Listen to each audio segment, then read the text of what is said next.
మీ అందరికీ కూడా రాబోయే రోజుల్లో ఇంకా మంచి చేస్తారని చెప్పి నేను నమ్ముతా ఉన్నాను. ఇంకా చెప్పాలంటే మీకు నేను చంద్రబాబు నాయుడు గారిని ఇంకొక ఆయన ఎవరిని విమర్శించే స్థాయి నాది కాదు. కానీ వాస్తవాలు మాట్లాడుకుందాం. మీ అందరూ తెలిసిందే, మీ అందరూ చూసిందే.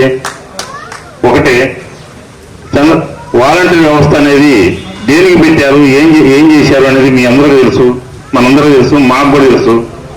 కానీ కరోనా టైంలో మీ వాలంటీర్ వ్యవస్థ అనేది లేకపోతే రాష్ట్రం మొత్తం అల్లకల్లోలం అయ్యేది.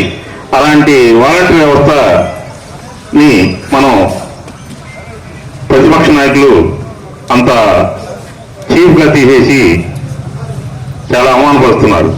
కానీ అది కరెక్ట్ కాదు. రాజకీయంగా ఏదైనా ఉంటే మాట్లాడుకోవాలి, కానీ వాలంటీర్ వ్యవస్థ గురించి మాట్లాడే పరిస్థితి ప్రతిపక్షాల దగ్గర ఎవరికీ ఉండాల్సిన అవసరం లేదు. ఏదో చిన్నపాటి చదువులు చదువుకొని 10th క్లాసు ఇంటర్మీడియట్ చదువుకొని మధ్యలో ఆర్థిక స్తోమత కానీ ఇంకొక రకంగా కానీ ఆడపిల్లలు అయితే పెళ్లి చేసి పంపిస్తూ ఉంటారు. కాబట్టి జనరల్గా 10th క్లాస్ అయిపోగానే వాళ్ళకు కానీ ఏదో రకంగా చేయూత కోసం అని చెప్పి జగన్మోహన్ రెడ్డి గారు పెట్టిన ఈ పరిస్థితి, ఈ వాలంటీర్ వ్యవస్థని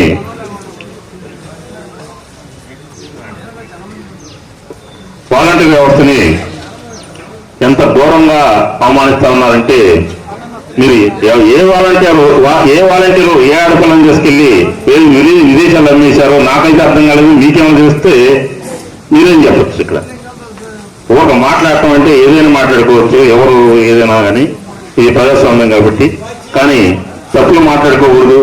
అంతా మనుషుల్లాగా మనందరం కూడా బిహేవ్ చేస్తే అందరూ కూడా ఎవరికి ఇబ్బందులు ఉండవు.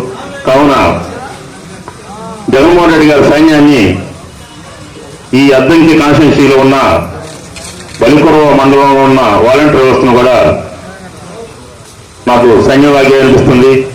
ఈ సైన్యాన్ని రేపటి నుంచి మీరందరూ కూడా ప్రతి ఇంటికి వెళ్తూ ఉంటారు. కాబట్టి ప్రతి ఇంట్లో కూడా మన సంక్షేమ పథకాల గురించి, అదేవిధంగా మన అభివృద్ధి గురించి మీరంతా ప్రతి ఇంటికి ఎక్స్ప్లెయిన్ చేసి ఒక్కొక్క వాలంటీర్ తెలుగుదేశం వాళ్ళని ఒక్కొక్క 5 చేసుకొచ్చినట్టయితే ఒక్కొక్క వాలంటీరు మనం ఖచ్చితంగా 175 ఖచ్చితంగా కొడతామని చెప్పి రాష్ట్ర వ్యాప్తంగా చెప్తా ఉన్నాను. కానీ ఇది చాలా ఛాలెంజింగ్ టార్గెట్ మనందరికీ కూడా. కానీ ఖచ్చితంగా మీరందరూ వాళ్ళకు లబ్ధి చేకూరుస్తున్నారు కాబట్టి, మీరందరూ వాళ్ళ ఇంటికి వెళ్ళి లబ్ధి చేకూరుస్తున్నారు కాబట్టి మీరు ఖచ్చితంగా మీరు చెప్తే అందరూ కూడా అర్థం చేసుకుంటారు. మీకు అందరి ఇంటికి ఏ ఇంటికైనా వెళ్ళటానికి మీకు ఒక్కరికే యాక్సెస్ ఉంటుంది. అది మాకు కూడా ఉండదు, ఎవరికి ఉండదు యాక్సెస్. మీ ఒక్క వాలంటీర్కి ఉంది. ఏ ఇంటికి నేను మాట్లాడుకోవడానికి అవకాశం ఉండేది ఒక్క వాలంటీర్కి. అలాంటి వాలంటీర్ వ్యవస్థ ఈరోజు పటిష్టంగా జగన్మోహన్ రెడ్డి గారు చాలా ఇదిగా తయారు చేశారు. మిమ్మల్ని అందరినీ జగన్మోహన్ రెడ్డి గారు సైన్యంలాగా అనుకుంటా ఉన్నారు. ఒక యుద్ధానికి వెళ్ళేటప్పుడు రాజుకి సైన్యం కావాలి. ఆ సైన్యం మీరే, వాలంటీర్ వ్యవస్థ సైన్యం అని చెప్పి నేను కోరుకుంటా ఉన్నాను. రేపు రాబోయే ఎలక్షన్స్ లో అందరూ కూడా ఎస్సీ, ఎస్టీ, బీసీ, మైనార్టీ అందరూ కూడా జగన్మోహన్ రెడ్డి గారు చేసిన అభివృద్ధి, సంక్షేమ పథకాలు, అదేవిధంగా డెవలప్మెంట్ కానీ అందరూ కూడా మీరు ఎక్స్ప్లెయిన్ చేసి వాళ్ళందరినీ మనం ఖచ్చితంగా మోటివేట్ చేయాల్సిన అవసరం ఉంది. పల్లెటూరులో జనరల్గా ఎట్లా ఉంటుందో నాకు తెలుసు. ఎందుకంటే నేను కూడా పల్లెటూరు నుంచి వచ్చినాను కాబట్టి ఎవరైతే కొంచెం ఎక్కువ మోటివేట్ చేస్తారో వాళ్ళకి ఖచ్చితంగా అందుబాటులో ఉంటారు. కాబట్టి మీరందరూ మీ మాట వింటారు.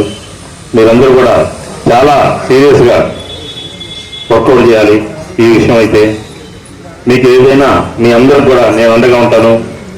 మీరు ఏ టైం అయినా నాకు కాల్ చేయొచ్చు. ఏ టైం కాల్ చేసినా మీకు ఖచ్చితంగా ఫోన్ లిఫ్ట్ చేసి మీకు ఏ ప్రాబ్లం ఉన్నా, ఏ సమస్య ఉన్నా నేను ఖచ్చితంగా తీరుస్తాను. అదేవిధంగా ఈరోజు నేను చూస్తా ఉంటుంటే ఎక్కడ కాదు, ఈ రోజున నేను వచ్చి 1.5 month అవుతుంది. ఈ 1.5 month చూస్తా ఉంటుంటే ఎక్కడో ఏదో మొత్తం మీద నేను తిరిగిన ఎంతమంది కలిస్తే ఒక 10 నుంచి 15 మంది అడుగుంటారు.